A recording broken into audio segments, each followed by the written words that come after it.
Hello everyone and welcome back to this little series looking at Mark's Gospel. As you can see, I have moved location because of the current situation and was a bit lonesome, you know, so I came home. So hopefully no one judges me or anything like that. But without any further ado, without any sarky attitude coming from me, let's get straight into Mark's Gospel.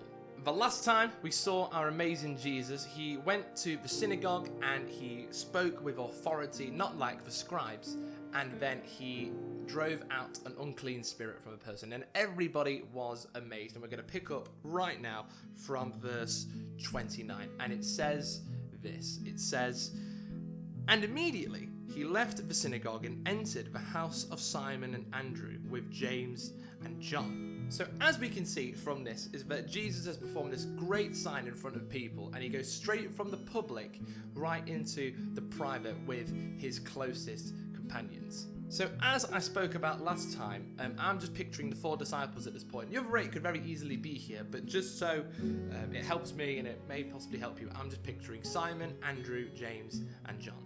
And later on within the Gospel, with the exception of Andrew, sorry Andrew, hopefully you're okay about this, but we'll see that these 3 disciples, Simon, James and John, they will actually be Jesus' closest friends that he can confide to, as we'll see when he enters Gethsemane during the Passion narrative.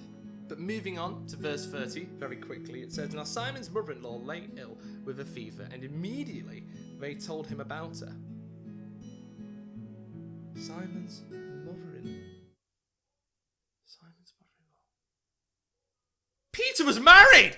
This is one of a few times where we find out as a reader that Simon was indeed married. We know about this in each of the synoptic gospels as well as in Paul's letters, as it says in 1 Corinthians. It says, "Do we not have the right to take along a believing wife, as do the other apostles and the brothers of the Lord and Cephas?" So from that evidence, we can then conclude that not only did Simon, also known as Peter, had a wife, but also this wife was also a Christian, a believer in Jesus the Messiah. And apart from these brief throwaway comments by the gospel writers as well as Paul, these are the only times within the New Testament we know about Peter's own private life and him being a husband and possibly even a father. It's not even documented in his own letters to the church. He doesn't bring up, when the missus says hello, nothing. So very quickly, despite me being a single Pringle, I just want to comment very briefly on this idea of marriage within Christian leadership in a way. As we can remember reading in 1 Corinthians as well as in Paul's letters, that we know that Paul was indeed a single man, and he tells the church in Corinthians that he says, it's better for you to remain single, but if you want to get married, then please do get married. And so my advice, me being a single Pringle, just to tell you guys, be Christian leaders, who are doing the work of the Lord, that if the only way that we know that you're married is through your mother-in-law, there's something wrong. That's all I'm going to say. So anyway, back to the narrative. Sorry about that. We see Simon's mother-in-law needs healing. And what do? The first thing that they think of is, let's bring her to Jesus. And this is what happens next. "And he came and took her by the hand and lifted her up, and the fever left her, and she began to serve them." Mark most likely would have placed this after the exorcism to show the contrast of what Jesus is capable of doing when it comes to him and healing people. Without even saying a word, Jesus lifts this woman up, and through this action alone is able to heal Simon's mother-in-law from whatever was bringing her down. As we will continue reading this gospel, we will see many times when people will go out to touch Jesus or Jesus touching them and they being healed. But this is the first time within this account that this actually happens. And just like everything else in Mark's gospel, this was an immediate action followed by an immediate reaction. And we see then that Simon's mother-in-law then responds to this healing by serving Jesus and by serving the disciples, which I think if there's anything we can take away from this story, anything that we can take away from Simon's mother-in-law overall, is that when God does incredible things in our lives, the only true response that we can have is by serving him and by serving the local church within our communities and see his kingdom of good news coming forth into the world.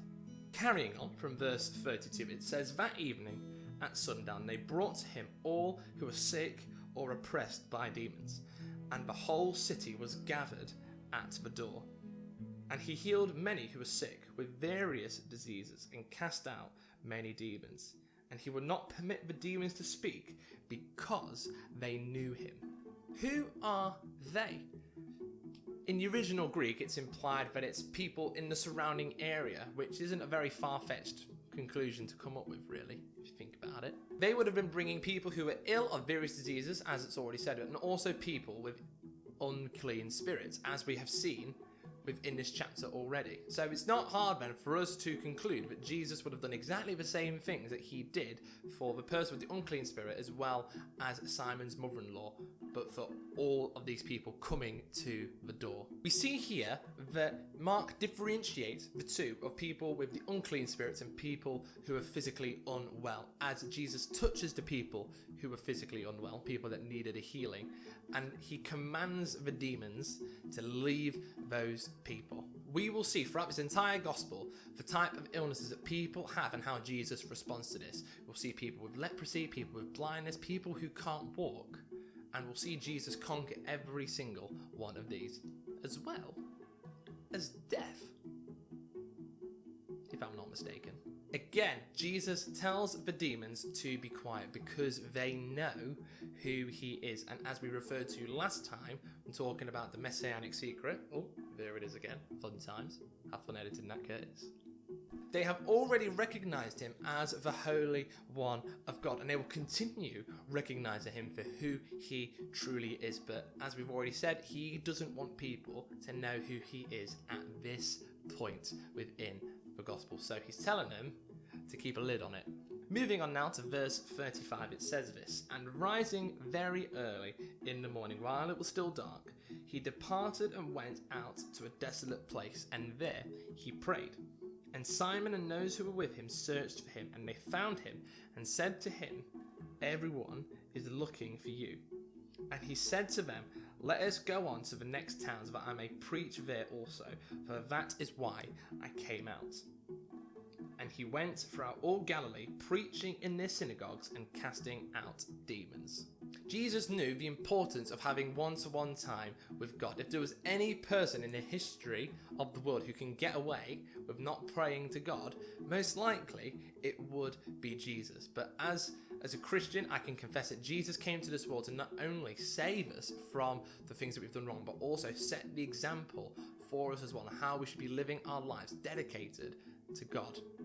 When this term is brought out for desolate place, it's actually the same word which we then translated in the prologue as the wilderness. This doesn't necessarily mean that Jesus was back out in the wilderness praying, because as far as I'm aware, that's pretty far distance.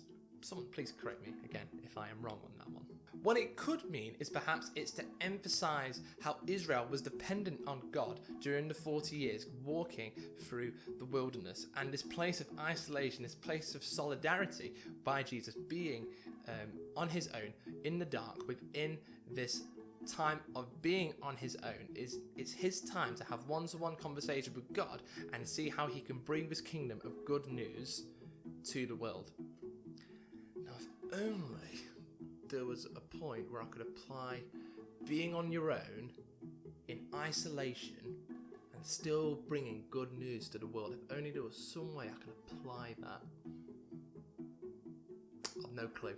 There will be 3 times where we'll see Jesus talking to God within the isolation, within the darkness, before he goes out into the public once more. And I think Jesus understood the importance of having your own private time with God before going out into the public and sharing once more the good news which Jesus wants to bring to each and every single one of us. So simply by reading the narrative and continue reading on and assuming everything that's been going off within the gospel so far, is that the people around Galilee woke up Simon, woke up the other disciples, and they were like, where on earth is Jesus? We have needs which need fulfilling. And so the disciples then have gone out searching for Jesus. So it goes without saying that Jesus, as we read at the end of the last video, that Jesus has grown more and more popular within the area of Galilee. And so Jesus wants to move about and see different groups of people. For that, he says, is why he has come. So he goes around then, not just the area of Capernaum where this is all taking place, but just the whole area of Galilee, just all together. And we're going to read for the final part of chapter 1. And the leper came to him, imploring him, and kneeling said to him, if you will, you can make me clean. It almost comes straight out of nowhere. Like Jesus said, come on, let's go. This is why I've come to serve. And just out of nowhere, like this man with leprosy is just drops on to Jesus and the disciples. And I think that's what Mark wants us to imagine. Hence, he's saying all of these immediatelys and these ands. Again, it's weird grammar. For people within the ancient world, it can be best described as people with leprosy having some form of skin disorder. It can also include, the rotten flesh disease, which we also know as leprosy, but within the ancient world, I think it was a lot more of a wider range to it. This people with this disorder was instructed to go out to desolate places on their own and not communicate or be contacted by anyone because of this disease that they were carrying. With the exception of divine intervention, as we can see in Exodus 4, when God tells Moses to put his hand in his cloak and it comes out with leprosy, puts it back in and is healed, and other situations like that, this disease was incurable. This man, though, ignores what the law has told him to do by staying away from people, and he goes towards Jesus and his disciples, which is, a really big, bold move, if you think about it. This person then must have heard of the incredible things that Jesus has been performing within Capernaum and within Galilee, and has then come before Jesus, hoping that something similar can be done for him. The response then from Jesus is incredible. Moved with pity, he stretched out his hand and touched him and said to him, I will be clean. And immediately the leprosy left him and he was made clean. Within this last chapter, we've seen Jesus' authority, we've seen his power, and we've seen all the incredible things that he's done. But we see here within this one story with the man with leprosy, he's not doing it because he's some automated robot and he's come just to save the world, but he does it for the people with the leprosy. He does it for the people who are physically, mentally, spiritually unwell. And so when this person says, if you will, I will be clean. And Jesus says, I do want you to be well. Bearing in mind that leprosy is a contagious disease by the touch. And what does Jesus do? He ignores all that. He reaches out to the people who have literally been told to get lost into the isolation. And Jesus touches him. He makes contact with these people and he says, be clean. Once more, this miracle happens instantaneously. And I think with all of these little funny hints and gags about that, I think it's more than ever, it's important to realize that Jesus wants the best for us right now, and he's always willing to help us get better. So I don't know if you're watching this and you've never watched a church thing, or if you've never even considered being a Christian, but let me encourage you right now that if you come to Jesus with your knees coming to him and saying, if you are willing, you can make me a better person, you can help me in any of my situations, Jesus will respond by saying, I am willing. And this person is cleaned and he is healed of his leprosy. And this is what Jesus tells him to do immediately afterwards. I've started saying immediately now in all of my day-to-day sayings. I need to stop that. And Jesus sternly charged him and sent him away at once, and said to him, see that you say nothing to anyone, but go show yourself to the priest and offer for your cleansing what Moses commanded for a proof to them. Once more, Jesus is emphasizing to this person that I don't want people knowing about what I've done. So instead, just go to the local synagogue and just pay the offerings and just say it was a miraculous healing. This is the first time where someone who's been healed by Jesus has been told by him to keep it on the lowdown. Again, going back to the messianic secret, which I was referring to earlier. And instead, Jesus tells this person to go to the synagogue and pay the offering which Moses instructed the nation of Israel within Leviticus 14 when someone was healed of illnesses. So let's find out if this person followed what Jesus said. But he went out and began to talk freely about it and to spread the news so that Jesus could no longer openly enter a town, but was out in desolate places and people were coming to him from every quarter.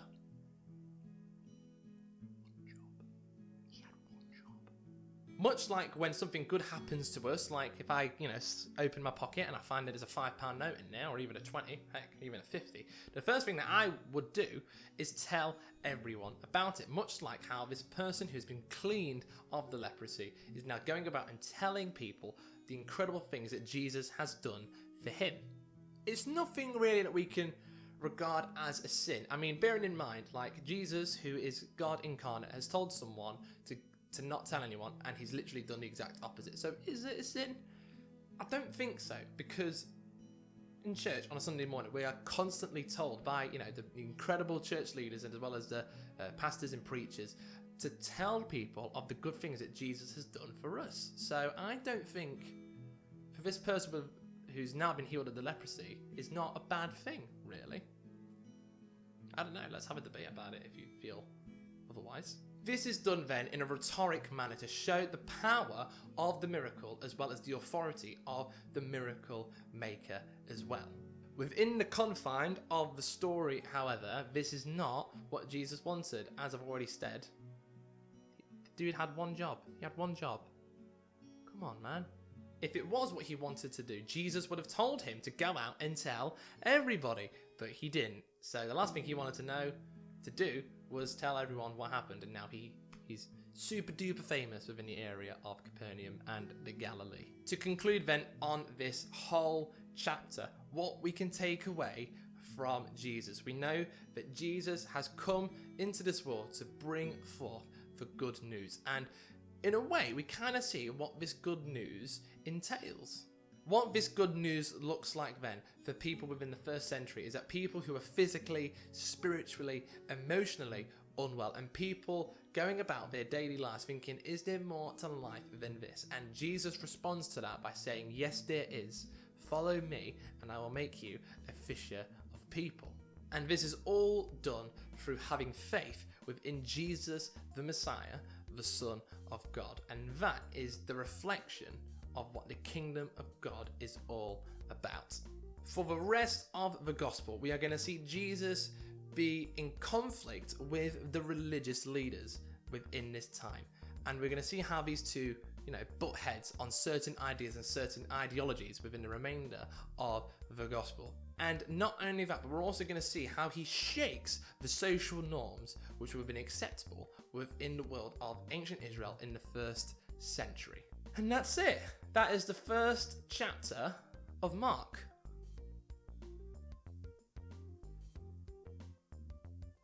Got 15 more to go.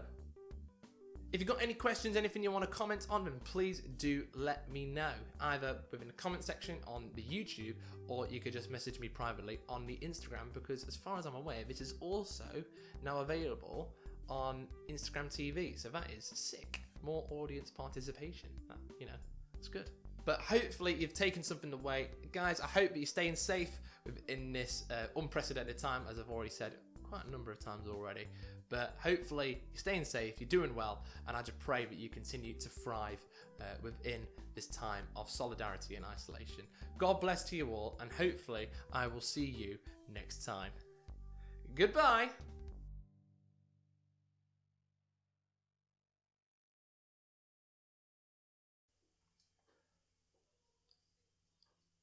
It's all nice, isn't it? It's pretty, isn't it? Yeah. My dad's impressed with the equipment.